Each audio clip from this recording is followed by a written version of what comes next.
Good morning, students. Welcome to your SST class. And students, today I am continuing your chapter 4, that is electoral politics. Students, as you all know that before starting our cycle test, we are doing this chapter.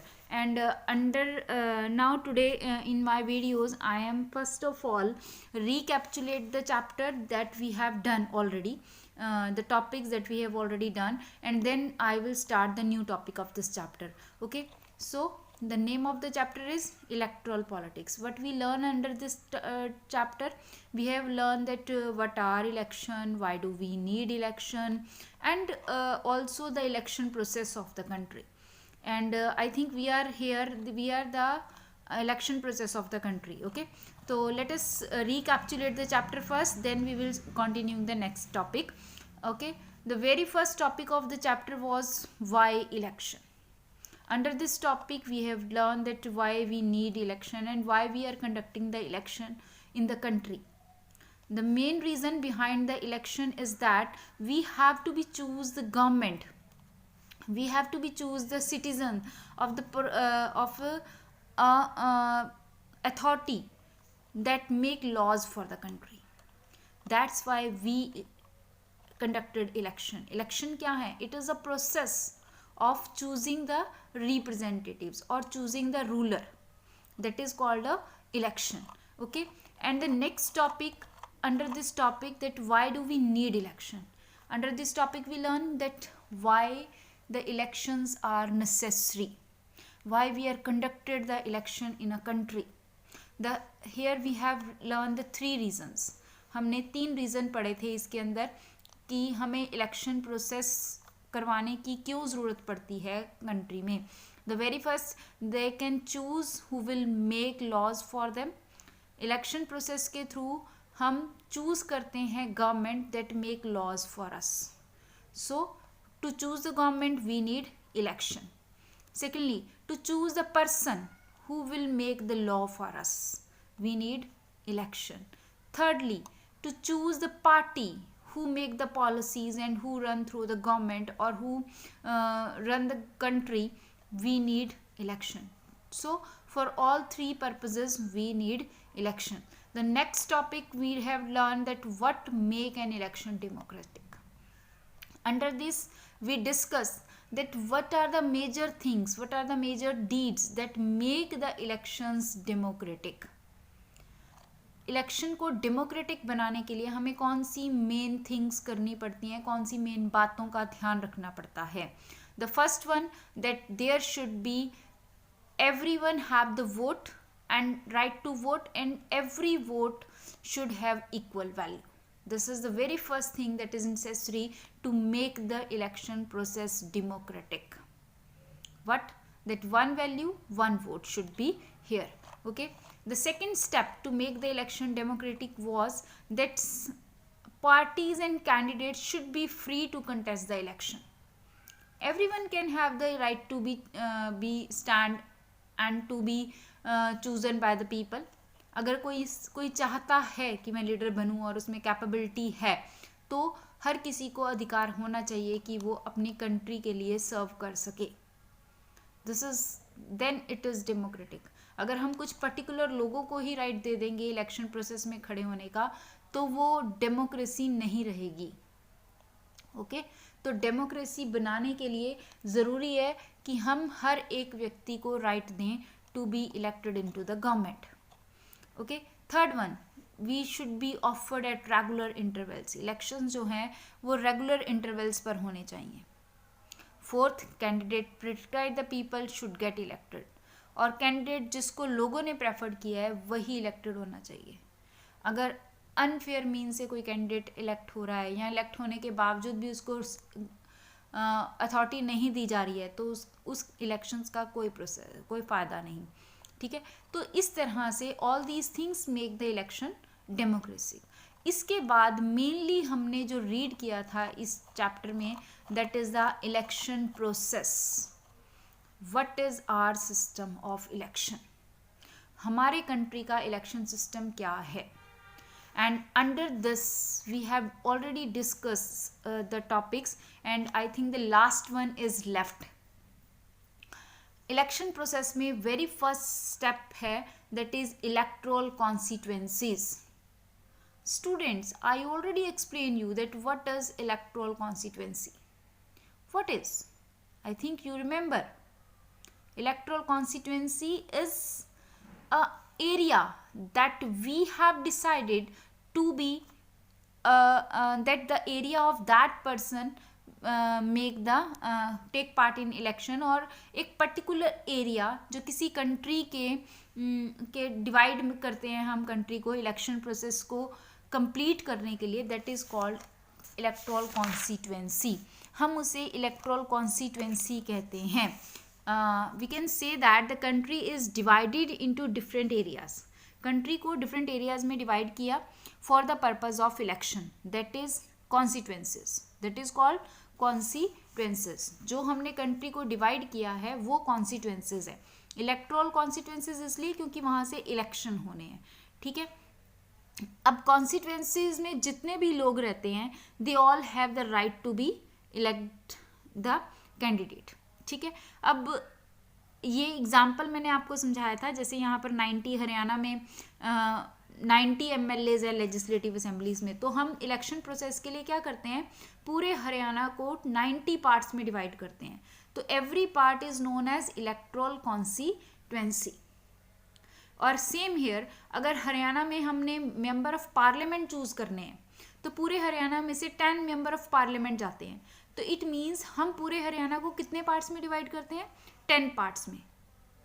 तो वो at the time of parliamentary election Haryana have 10 constituency, and at the time of MLAs legislative assemblies election we have 90 constituencies. So this is called electoral constituencies. Okay, now the next is reserved constituency. जो next था वो था reserved constituencies. Reserved constituencies, I already told you that these are the constituencies, those are reserved for SC, ST, OBC as well as for women also. But women, for women just in legislative assembly, not into the parliament. Okay, तो जो हमने क्यों की ये भी मैंने आपको बताया था. ठीक है. तो चलिए next is voter list.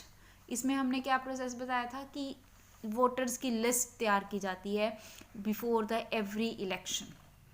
Y every election? Because as you know that elections are held after every 5 years. तो 5 years में many voters are declined and many are here, those are newly added. Decline कौन से हो जाते हैं? जिनकी death हो जाती है.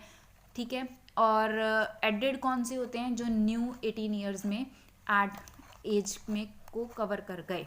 ठीक है. तो इस तरह से ये हमारा इलेक्टोरल प्रोसेस है. वोटर लिस्ट हम तैयार करते हैं before every election. The next step is of nomination of candidates.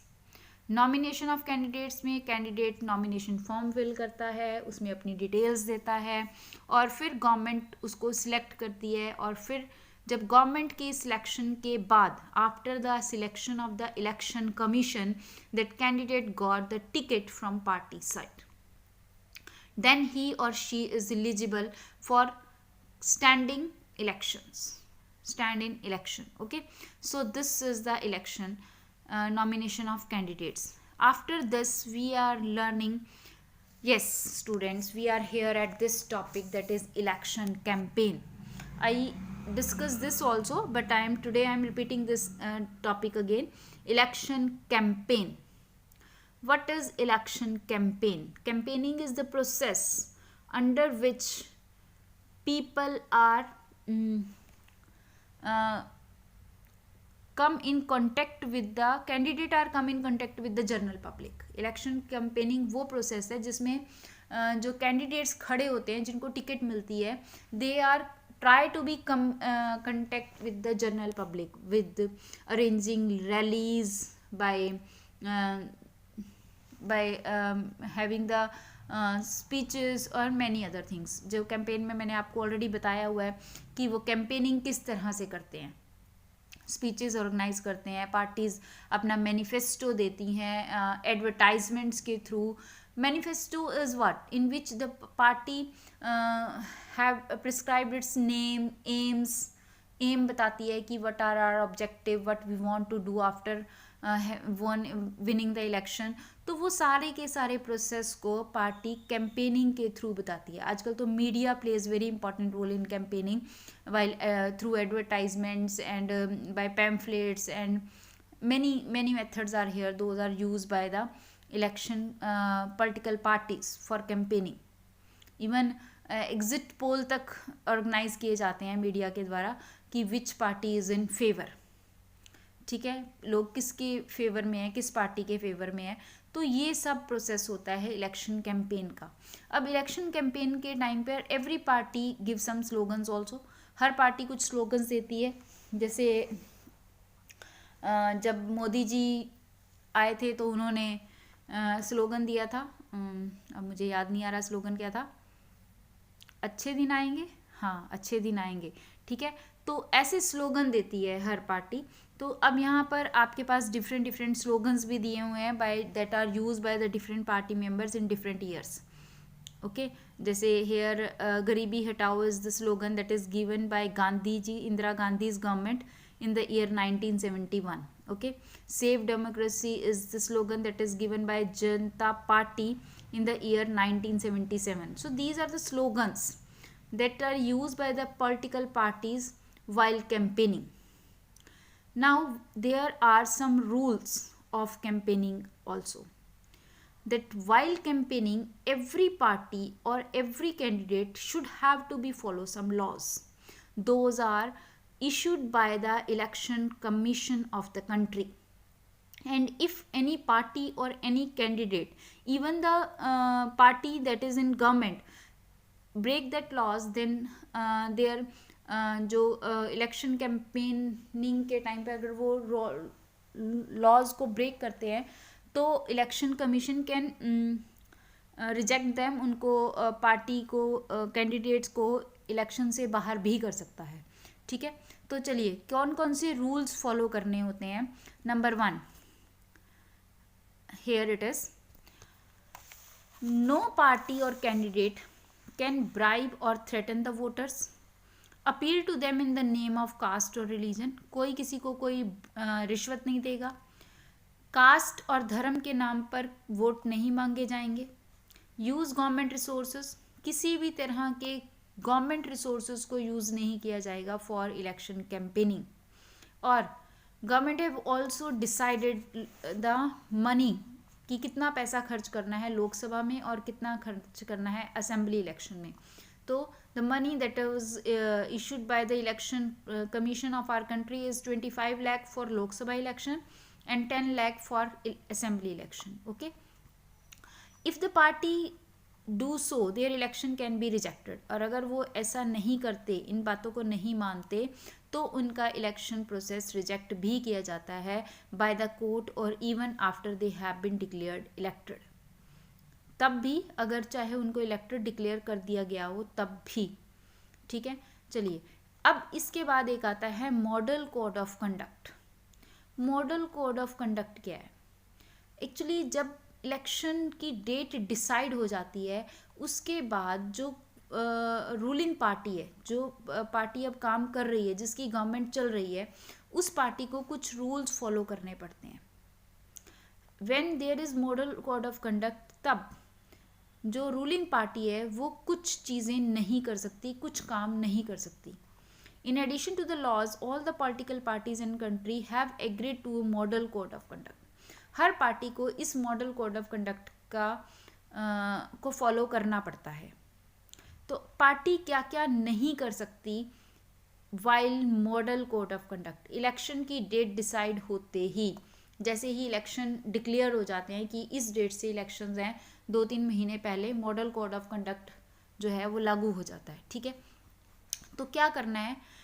Party use any place of worship और इलेक्शन प्रोपोगेंडा। किसी भी मंदिर, मस्जिद, गुरुद्वारे में जाकर हम इलेक्शन का प्रोसेस नहीं कर सकते। यूज गवर्नमेंट व्हीकल्स को यूज नहीं कर सकते। And official for election. And once election are announce, minister shall not be lay down foundation of any project. Minister किसी भी नए प्रोजेक्ट की फाउंडेशन नहीं रख सकते, कोई भी नया प्रॉमिस नहीं कर सकते, कोई भी नई जॉब नहीं दे सकते। तो ये एक प्रोसेस होता है मॉडल कोड ऑफ कंडक्ट में, ठीक है। Now the polling and counting of votes, this is the last process of the election campaigning, or we can say the election process of our country. Under this process, polling is here, elections are held, and counting of votes is there. Now let us read it. The final stage of an election is the day when the voters cast or poll their votes. जब voters अपने votes को cast करते हैं और polling करते हैं, this is the very important day. ये बहुत ही इंपॉर्टेंट डे होता है, because on this day parties are very much aware कि हमें वोट डालने जा रहे हैं वोटर, तो उसका ध्यान रखा जाए, ठीक है। The day is usually called the election day, and every person whose name is on the voter list can go to nearby polling booths situated usually in the local schools or government offices. Once the voter goes inside the booth, the election official identify her, put a mark on her finger and allow her to cast her vote. आप सबको ये process पता ही है कि जब हम vote डालने जाते हैं तो हमारी फिंगर पर मार्क डाला जाता है ताकि हम दोबारा वोट डालने ना आए, ठीक है। और हमारे पूरा वोटर कार्ड वगैरह चेक किया जाता है, उसके बाद हम वोट डालते हैं। और ये भी एक सीक्रेट रखा जाता है कि हमने किसको वोट डाला, इसके लिए पूरा एक प्रोसेस किया जाता है कि जहाँ पर हम वोट डाल रहे हैं, जहाँ वोटिंग मशीन पड़ी है, वहाँ कोई और पर्सन हमारे साथ नहीं जाएगा, ठीक है। तो इस तरह से ये प्रोसेस होता है पोलिंग का। पोलिंग जब हो रही होती है इलेक्शन पोलिंग बूथ्स पर, पॉलिटिकल पार्टीज के members out of the polling booth ज़रूर खड़े हो सकते हैं, but not in the polling booths, इनके अंदर नहीं जाते। Agent of each candidate is allowed to sit inside the polling booth and ensure that the voting take place in a fair way. एक एक एजेंट होता है अंदर, बट जो मेन वर्कर्स होते हैं पार्टी के, वो वहाँ पर आसपास रहते हैं, बट जहाँ पर हम वोट डालने जा रहे हैं, जिस रूम में हम वोट डालने जा रहे हैं, वहाँ पर कोई भी कैंडिडेट पार्टी का नहीं जाता। हाँ, आसपास रहते हैं, वो बाहर रहते हैं, एजेंट होता है, ठीक है। बट जहाँ हम जिस रूम में हम वोटिंग के लिए जा रहे हैं, वहाँ पर कोई भी पॉलिटिकल पार्टी का मेंबर नहीं होता। ये बात आपने ध्यान रखनी है, क्योंकि अगर ऐसा होगा तो जो इलेक्शंस हैं वो फेयरली नहीं होल्ड होंगे, ठीक है। तो ये तो था वोटर किस तरह से पोलिंग डाल रहे हैं। Earlier the votes use to indicate who they want to vote for putting to stamp on the ballot paper. पहले बैलेट पेपर होते थे, but now the election voting machine is here. तो अब तो EVMs आ गई हैं, और EVMs के through seal taken to a secure place, उसको जब वोट डाल दिया जाता है तो EVM मशीन को एक सिक्योर प्लेस पर लिया जाता है। ये देखिए यहाँ पर लिखा हुआ है, nowadays electronic voting machines are use to record the votes. Machine shows the name of the candidates and party symbols. Independent candidate to have their own symbols allotted by election officials. All the voter has to do to press the button against the name of the candidate she wants to give her vote. ठीक है। Once polling is over, एक बार जब polling over हो जाती है तो EVM machines को seal कर दिया जाता है और उनको सिक्योरिटी प्लेस पर रख दिया जाता है, जब तक कि काउंटिंग स्टार्ट नहीं होती है। काउंटिंग वाले दिन EVM मशीन्स को ओपन किया जाता है और काउंटिंग की जाती है। काउंटिंग जहाँ हो रही होती है उस प्लेस से भी बाहर जो हैं वो एजेंट्स होते हैं पार्टी के, to ensure that counting is done properly. ये श्योर कि काउंटिंग जो है वो प्रॉपरली हो रही है। Candidates who secure the highest number of votes और कॉन्स्टिट्यूएंसी इज डिक्लेयर इलेक्टेड, और जिसको सबसे ज़्यादा वोट मिलते हैं वो इलेक्शन जीत जाता है, और फिर आफ्टर सम टाइम उसको शपथ के द्वारा उसको उसकी पोस्ट जो है वो दे दी जाती है। So this is the election process of our country. तो last process is polling and counting of votes. Now the next topic, that what makes election in India democratic. कौन सी चीज़ें हैं जो हमारे कंट्री में इलेक्शन प्रोसेस को democratic बनाता है। Students, exactly in this topic we have to be discuss the mainly that the working of our election commission. हमारे इलेक्शन कमीशन की क्या पावर्स हैं, क्या कौन सी वर्क करता है वो सारा हम इस टॉपिक के अंदर डिस्कस करेंगे, but not today, we will discuss in the next video. Till then goodbye, thank you.